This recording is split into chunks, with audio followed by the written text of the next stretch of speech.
Hello, my name is Josh McLean, and the Illawarra has a problem.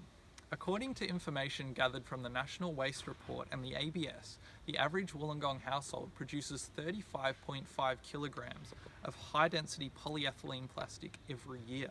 78% of it goes to landfill, 12% is sent to a recycling plant, often overseas, and 0% is recycled at home.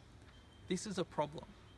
Imagine if there was a product that recycled waste HDPE without the need for construction of large infrastructure such as recycling plants, one that could take transport out of the equation. Imagine a product that could bring the average household $1,705 per year, not just saving money but also providing a source of income. Enter the recycler. The recycler cuts HDPE waste into pellets, melts it down and extrudes it into 3D printing filament that a 3D printer can then use to create something new. Similar concept models have lacked the ability to create high quality filament and have had a high production cost associated with them.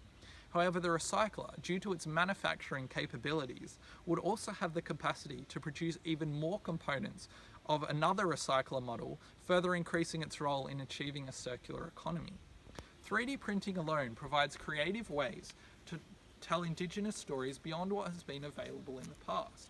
The positive psychological process of recycling HD plastic at your home would obviously also have a ripple effect beyond HDPE.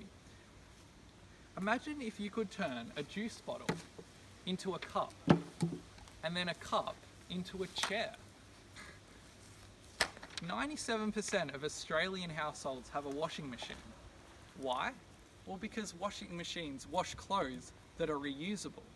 Yet 0% of Australian households have a recycler. Why? Because people haven't heard about them yet. Thank you.